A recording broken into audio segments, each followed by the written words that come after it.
Salut à tous.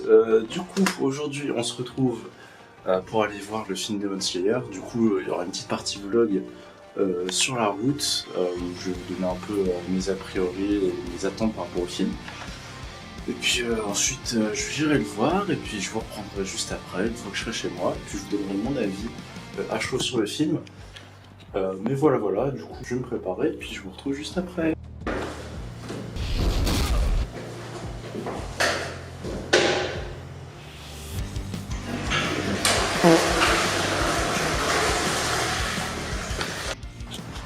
Hop là, ok. Du coup, là, je suis en route pour la gare, je dois aller choper le train et j'aurai sûrement du retard. Je vais sûrement arriver après les bandes annonces, peut-être même au début du film. Puis concernant ce que j'attends du film, j'avoue que je suis pas trop là, c'est un peu filmé à l'arrache. J'espère que l'animation sera cool. Au niveau de l'histoire, j'ai même pas suivi la saison 4. Du coup, je sais vite fait ce qui se passe, mais disons que ça va être la découverte.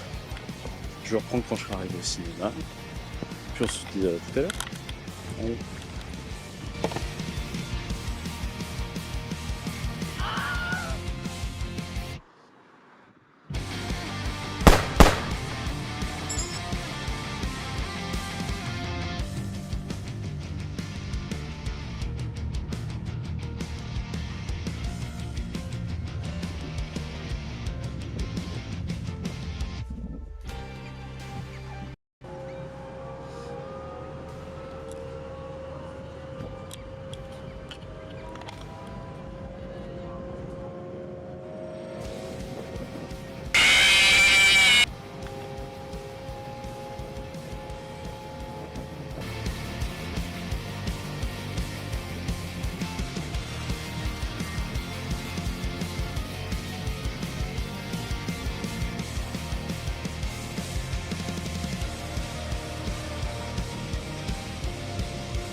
Du coup, je suis arrivé dans le ciné, je vais voir le film.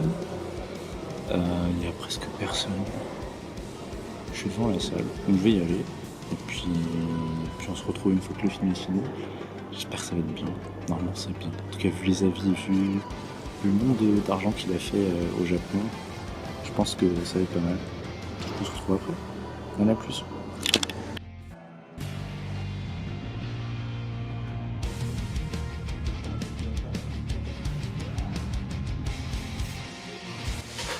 Re à tous, du coup, partie où je vais donner mon avis sur le film Demon Slayer et la forteresse de l'infini. Première partie qui était centrée sur Akaza, du coup. Sauf que j'étais pas au courant en fait quand je suis allé la voir. Pour moi, c'était juste je vais voir le film Demon Slayer, puis ça avance dans l'intrigue et c'est tout quoi. Du coup, on va découper un peu en plusieurs parties. Premièrement, je vais faire un peu un résumé, qu'est-ce qui se passe dedans, qu'est-ce que j'en ai pensé globalement. Ensuite, on va résumer brièvement ce qui se passe, on va parler des moments clés, et puis un peu analyser, et puis à la fin, je donnerai mon avis détaillé sur ce que j'en ai pensé, tout simplement. Déjà, fond d'écran Akaza sur le PC, parce que vous comprendrez très vite que, en fait, c'était la trait principale du film, c'était ce personnage. Voilà, qu'est-ce que j'en ai pensé globalement? C'était pas trop mal, c'était même assez bien, juste finalement en fait les forces du film ne sont pas celles auxquelles je m'attendais. Et je vais revenir sur ça un peu plus tard. Pour ceux qui ont la flemme de regarder le vue complet, est-ce que vous devez le voir? Si vous aimez Demon Slayer, oui. Si vous n'aimez pas Demon Slayer, c'est pas déconnant d'aller le voir. C'est assez bien pour être vu comme ça, juste parce que c'est cool quoi. Donc de quoi est-ce que ça cause? Vite fait, c'est juste la suite en direct de la saison 4. Les pourfendeurs ils sont TP dans la forteresse de l'infini et puis on les suit et puis ils veulent tuer Muzan et sauf que Muzan il est caché et du coup ils se tapent contre des vieux démons bien pourris dont on s'en fout et contre les lunes supérieures 3, 4 et 6, enfin la nouvelle 6ème dont on va parler plus tard. Et puis voilà, du coup on suit pour la plupart du temps on suit Shinobu au début, puis ensuite on suit Zenitsu et enfin on suit Tanjiro et Giyu. On voit un peu Gyomei et Muichiro, mais pas beaucoup. Voilà, vraiment, là les 5 profondeurs que j'ai cités qu'on va suivre pour la plupart du temps. Petit résumé, au début du film il se passe pas grand chose, voilà, scène d'exposition, opening, tout ça, c'est sympa. Et ensuite on suit Shinobu du coup qui va affronter la deuxième lune supérieure qui est Doma. Alors moi je suis pas fan de Demon Slayer, du coup j'ai pas, comment dire, j'ai pas d'a priori en mode waouh ça va être trop bien machin et tout. Et puis aussi j'ai pas beaucoup d'attache vis-à-vis des personnages, enfin ils sont sympas, leur chara design est cool quoi, et ça s'arrête là pour moi en gros. Je dis pas que c'est mauvais, c'est juste, enfin moi j'ai pas un attrait particulier envers la série, je vais juste la voir parce que je sais que ça va voir, parce que je sais qu'il y a beaucoup de gens qui ont aimé, du coup bah, j'ai envie de savoir ce qui fait que les gens aiment tout simplement. Shinobu contre Doma, c'était sympa à regarder, c'était pas, pour moi c'était pas transcendant, et je pense que le combat qu'il y a dans le film, c'est le deuxième meilleur, mais parce que le troisième est tellement mauvais que ça compte pas pour moi. Pour moi il n'y a que 2 combats vraiment, parce que le troisième c'est une fraude, on en parle juste après. La mise en scène est sympa, mais enfin sympa. Pour moi ça, vraiment il n'y a rien de transcendant quoi. Elle se bat contre le méchant il est trop fort, et bon spoiler, pour ceux qui l'ont pas vu, voilà vous pouvez skip, je mettrai un timecode, Shinobu meurt. Elle meurt tout simplement, et voilà, ça s'arrête là. Alors moi je sais ce qui se passe après, mais pour le spectateur lambda qui a juste vu le film, bah elle meurt comme un caca et c'est tout.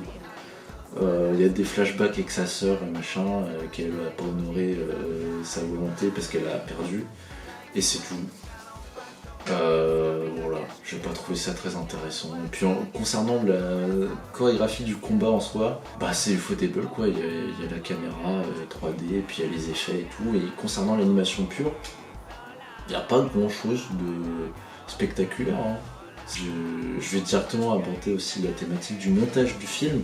Ça se voit que c'est des épisodes en fait, c'est juste la première partie de la saison qui est compilée afin d'en faire un film, du coup ça fait que bah, ça se ressent dans le découpage. Du coup si on a... Enfin moi en tout cas j'attendais de voir un vrai film, c'est pas le cas, c'est plus une série d'épisodes qu'on a mis au cinéma.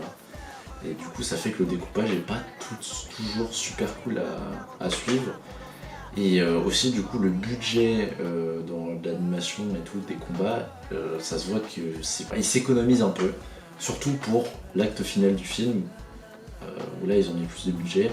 C'est quand même joli, mais c'est joli parce que c'est ufotable, c'est joli parce que la caméra, c'est joli parce que les effets, et parce qu'ils ont leur patte à eux. Mais en termes d'animation pure, si on veut voir du gros Sakuga où ça va bouger partout machin, j'irai voir Chainsaw Man le mois prochain et je serai 10 000 fois plus heureux, je pense. Donc voilà, ensuite Zenitsu contre Daigaku si je me souviens bien, et ben on va parler du pire combat du film. Alors c'est pas mauvais parce que Zenitsu est nul, ou que c'est pas mauvais parce que c'est pas stylé, le dénouement et tout. C'est mauvais parce que le personnage de Daigaku est mauvais. On s'en fout, il apparaît 10 minutes, il se fait, spoiler alert, voilà, si vous voulez pas vous faire spoiler, il se fait one shot en un coup, il y a quoi, les 4 échanges de coups machin, et ensuite il se fait one shot, voilà. Flashback qui dure 5 minutes, il se fait one shot et on n'en parle plus de tout le film. Vraiment une fraude, ce personnage, il sert à rien, il a aucun caractère, il est méchant pour être méchant, et c'est tout. Et Zenitsu, bah il est juste cool. Voilà, et là dans le film c'est juste, oh regardez il est cool, et puis il le tue, et il le one shot, pas grand chose à dire de plus. Encore une fois c'est pas nul, c'est juste décevant. Voilà, j'en attendais plus. Enfin j'en attendais quelque chose en fait. Là il y a rien. Littéralement il se fait one shot et c'est tout. Et on passe à la suite. Donc, comme je le dis, passons à la suite, directement au poulet du film, au truc qui fait que c'est bien. C'est lui là c'est lui, Akaza, qui fait que le film est bien. Pourquoi c'est bien? Eh bien en gros ce qui se passe, c'est que après que Shinobu est morte et que Zenitsu il défonce l'autre fraude là, et ben on voit Akaza qui attaque le pilier de l'eau, Giyu, l'androïde envoyé par Cyberlife, et Tanjiro, et du coup ils se battent. Voilà, et en vrai, le film dure 2h30, je pense que Akaza il est à l'écran pendant 1h10, 1h20, vraiment il est là, il est là pour être là, il est là pour rester, il est là pour durer quoi. Et il nous en met plein les mirettes, hein, clairement. Là, c'est vraiment dans ce combat-là que l'animation, le budget est gagné, quoi. Même si, encore une fois, en termes d'animation pure, si on est pointilleux, il n'y a pas 36 000 mouvements. C'est surtout les effets 3D, les After Effects, la lumière, les étincelles, les machins, les techniques, souffle de l'eau, machin, la technique bam bam bam avec son flocon. Mais ça, c'est pas de l'animation fait au crayon en 2D, voilà. En termes d'animation où genre ça bouge, machin, et se tape et tout, machin, bam bam, c'est sympa, mais c'est pas transcendant, c'est pas le plus beau film d'animation que j'ai vu de ma vie, quoi. C'est très joli, mais c'est joli parce que c'est du Ufotable, encore une fois. C'est pas du Sakuga. Si vous voulez du vrai Sakuga, bah, pub pour un film qui n'est pas connu, allez voir Redline. C'est un film de bagnole en animé, et c'est que fait au crayon. C'est que de l'animation 2D. Il n'y a pas de 3D, enfin si un peu je crois. Il y a un monstre, je crois, de mes souvenirs qui anime en 3D, mais le reste c'est que du crayon. Donc si vous voulez vraiment bouffer de l'animation pure et dure en 2D, au crayon, allez voir Redline, petite pub pour un bon film, parce que c'est très bon. Mais là, on est là pour parler des Demon Slayer et de l'animation, du coup. C'est très cool à regarder, surtout au cinéma, sur le grand écran. Le fight est cool, la chorégraphie est sympa, c'est un peu long. La première partie du fight est un peu long et ils se baladent un peu partout dans la forteresse. Et ensuite, ils arrivent dans l'arène finale où Tanjiro débloque son pouvoir cheaté à cause d'un flashback avec son baron. Et du coup, il décapite Akaza.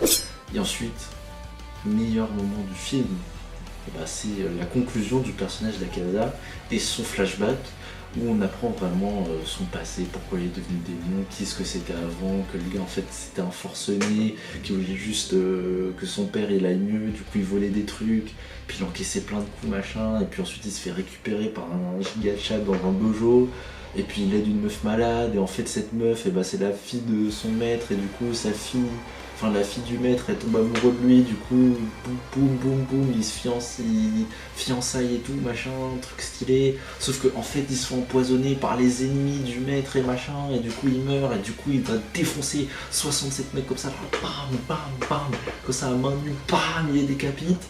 Et du coup ça donne du background, ça donne du caractère en fait, tout simplement, au personnage. Enfin comment dire, je m'identifie. Alors pas du fait que je peux défoncer 67 mecs à main nue, mais tu vois, il est humain. Il aime sa meuf et tout, c'est un mec bien, il voulait juste le bonheur de ses proches, protéger les gens qu'il aime. Le mec il a raté sa vie, mais quelqu'un lui a donné une seconde chance, et du coup il est sur le droit chemin.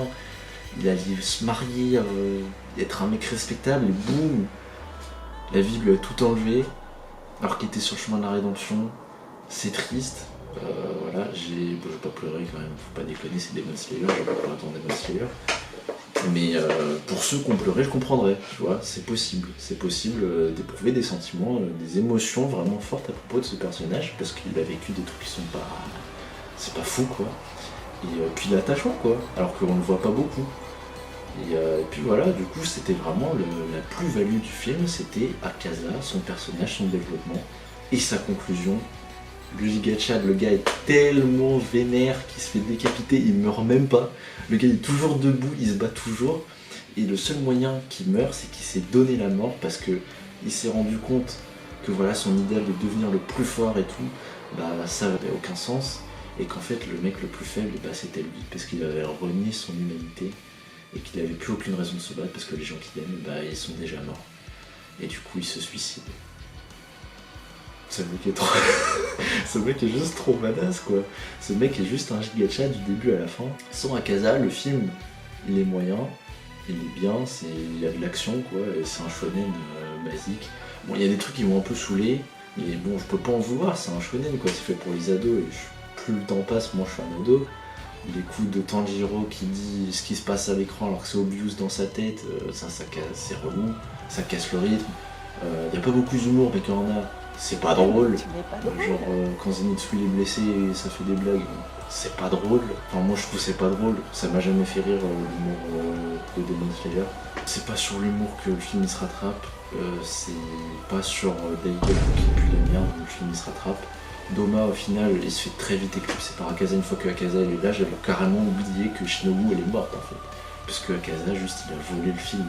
Il y a son nom dans le titre et c'est justifié. C'est juste que le gars, sans lui, il n'y a pas de film. Le gars il carry le film parce que c'est le meilleur personnage de la série juste. C'est en fait de tous les personnages de Demon Slayer, je les trouve tous un peu plats. Ils ont un objectif, voilà, ils sont là pour l'accomplir dans l'intrigue et c'est tout. Ils n'ont pas souvent une personnalité forte, ou quand ils en ont une, ils tirent sur une gimmick et c'est tout, il n'y a pas de nuance en général. Genre Inosuke il fait des blagues sur les porcs et c'est tout. Zenitsu, oh là là, je suis un pervers et je dors et je suis trop stylé et ça s'arrête là. Tanjiro il est juste gentil pour être gentil. Les piliers, la plupart sont pas développés, à part Rengoku, où juste on verse une larme parce que oh là là c'est triste, il meurt et c'était une figure fraternelle pour le héros et c'est tout. Le reste des persos on s'en fout un peu. Et Akaza, bah non. Akaza il est développé, il y a de la nuance, c'est un peu simple, mais pour tous ceux qui ont un mec ou une meuf qu'ils aiment et qui ont vu ça, le flashback ça parle, tu vois. On a tous cette peur de perdre quelqu'un, puis on peut s'identifier au perso. Et il est cool, il y a juste du flow, la musique quand il est là, elle est incroyable, l'animation quand elle est incroyable, le mec qui se bat contre des samouraïs qui font des techniques de fou furieux à main nue, le gars n'en a rien à faire et défonce tout à main nue, le gars est juste trop stylé, de bout en bout, il est trop cool, voilà. Donc, si je devais noter ce film, je donnerais une note de Akaza sur 10, même si c'est impossible pour lui d'être Akaza et de se tenir devant nous au même moment, mais il a porté le film. Et puis voilà, hein, c'est ce que je retiendrai. Et pour honorer sa mémoire, je mettrai Akaza en photo de profil pendant une semaine suite à la sortie de cette vidéo. Parce qu'on doit payer respect à ce GOAT absolu et vous devrez voir ce film juste pour lui. Si vous avez aimé la petite partie vlog qui n'était pas maîtrisée du tout, voilà, j'ai juste fait ça en vif, en plus j'étais en retard à la séance. Donc j'ai pas pris le temps de faire un truc qui était bien. J'espère que ça vous a quand même plu. Concernant la partie où je donne mon avis, s'il y a des trucs que vous pensez que j'ai éclipsé, qui manquent à la revue, vous pouvez toujours me le dire dans l'espace commentaire. Et puis voilà, je prendrai tous les avis, tous les retours. Si vous voulez donner votre avis sur le film, vous pouvez aussi le donner. Je serais intéressé de voir ce que vous en avez pensé. Pour les gens qui sont fans et pas fans, je pense que c'est intéressant de voir l'avis de tout le monde. Et puis voilà, j'essaierai de vous répondre en commentaire. Si c'est pertinent, bien sûr. Ou alors si c'est drôle. Et puis voilà, vous pouvez toujours vous abonner, lâcher le pouce bleu. Je ferai sûrement un short pour donner mon avis à froid sur le film qui sortira un peu plus tard. Et puis voilà, si vous avez aimé, abonnez-vous, tout ça. Et puis on se retrouve pour la prochaine vidéo bientôt. Je ne sais pas sur quoi elle portera. Peut-être Chainsaw Man. Peut-être je ferai une vidéo sur Chainsaw Man parce que j'ai très envie d'écrire une vidéo sur ce poulet qui est ce manga et qui est le film qui va sortir tout simplement. Je suis très excité de le voir. Il y aura une vidéo sur le film Chainsaw Man quand ça sortira, ça c'est sûr. Mais d'ici là je posterai d'autres vidéos bien sûr. Et puis voilà, on se dit à la prochaine et puis bonne journée à vous. Et puis à plus. Voilà.